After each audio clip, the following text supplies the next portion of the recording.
Hello and welcome to your Digital Weekly. This is where we break down the most interesting tech news from each day of the week into digestible updates just for you. Whether you're tech savvy or just curious about the digital world, you're in the right place. Don't forget to subscribe to stay updated with all things tech, as we upload news from Monday to Friday every Sunday. With all of that out of the way, let's dive into this week's highlights. I hate to bring up Google first for 2 weeks in a row, but on Monday, a new cyber attack campaign began affecting thousands of Google Chrome and Microsoft Edge users, where hackers are disguising Trojan malware as popular free software like Roblox FPS Unlocker, VLC Media Player, and YouTube downloaders. Once downloaded, this malware installs harmful browser extensions that hijack search engines, steal data, and resist removal, even when developer mode is activated. These Trojans, some of which have been active since 2021, are particularly difficult to remove, as they can disable browser updates and make significant changes to the system. Security experts recommend manually deleting files, scheduled tasks, and registry entries associated with the malware. Users should stay vigilant when downloading software and consider using trusted sources only. The malicious campaign highlights the increasing sophistication of cyber attacks that exploit common software downloads to target unsuspecting users. If infected, users may need to take advanced steps to cleanse their systems and protect their data from further exploitation. On to better news about Google and their products. On Tuesday, the tech giant unveiled its latest lineup at the 2024 Google Pixel 9 launch event, which includes the Pixel 9, Pixel 9 Pro, and the much-anticipated Pixel Fold.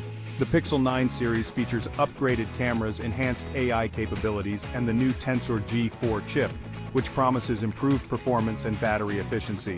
One of the standout features is the introduction of Satellite SOS for Android, a first in the Pixel lineup, allowing users to communicate in remote areas without cellular service.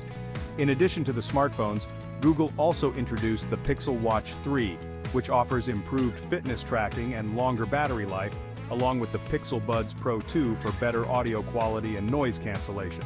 The event highlighted Google's ongoing commitment to integrating AI across its devices, making tasks like photo editing and multitasking easier. These products are expected to compete directly with Apple's latest offerings, as Google continues to push the boundaries of hardware and software integration.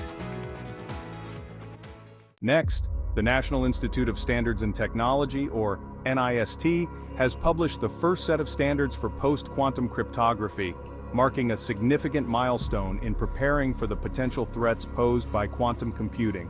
These new encryption standards are designed to protect against the unprecedented computational power that quantum computers will eventually possess, which could render current encryption methods obsolete. The standards include algorithms for general encryption and digital signatures aimed at securing data in a post-quantum world. Quantum computers, expected to emerge within the next decade, can solve complex problems much faster than classical computers, making them a threat to today's encryption protocols. Cybercriminals are already stealing encrypted data with the intention of decrypting it once quantum computers become more accessible, a scenario referred to as Q-Day. To counter this, NIST has been developing these new standards for over 8 years, involving top encryption experts to ensure that future digital security remains robust. The standards are part of a broader effort to prepare for the eventual arrival of quantum computing and to protect critical data from future threats. They include detailed instructions on implementing the new encryption algorithms and will be crucial for organizations looking to safeguard their information in the quantum era. On Thursday, T-Mobile US is in hot water, as the ISP has agreed to pay a $60 million fine to settle allegations that it violated a national security agreement related to its 2020 merger with Sprint. The penalty was announced by the Committee on Foreign Investment in the US, or CFIUS, and is the largest fine imposed by the panel to date. T-Mobile allegedly failed to promptly report incidents of unauthorized data access between August 2020 and June 2021, violating the terms of its national security agreement. The violations delayed CFIUS's efforts to investigate potential national security risks. The National Security Agreement was initially established when CFIUS approved T-Mobile's merger with Sprint in 2018. Due to foreign ownership stakes from Japan's SoftBank Group and Germany's Deutsche Telekom, the committee required T-Mobile to meet specific obligations to ensure sensitive U.S. data was protected. The unauthorized data access incidents were reportedly linked to technical issues during T-Mobile's post-merger integration with Sprint, specifically involving law enforcement data. T-Mobile stated that the issue was quickly addressed and no sensitive data left the law enforcement community. The $60 million settlement underscores CFIUS's commitment to enforcing compliance with national security agreements. T-Mobile has since taken steps to improve its compliance programs and has pledged to continue cooperating with the committee to meet its obligations.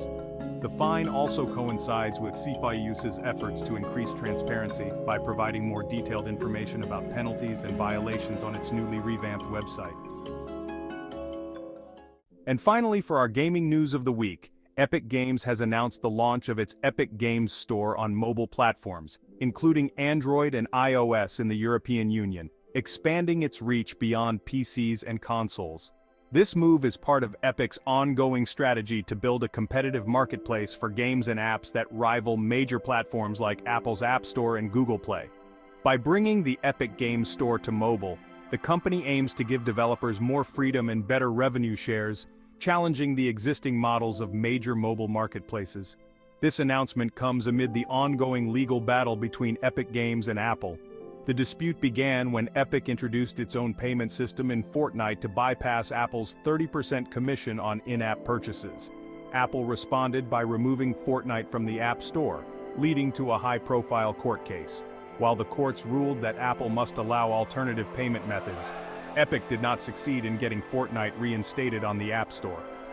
The launch of the Epic Games Store on mobile platforms is another step in Epic's effort to push back against the dominance of tech giants like Apple in the digital marketplace. And that wraps up this week's edition of Your Digital Weekly. Thanks for tuning in. If you enjoyed the video, don't forget to give it a thumbs up. And if you want to stay up to date with all the latest in tech, make sure to hit that subscribe button and ring the bell so you never miss an update. Got thoughts or questions about today's stories? Drop them in the comments below. I'd love to hear from you. If you want a more in-depth look at all of the news covered this week, be sure to check the description for links to the articles referenced. See you next week.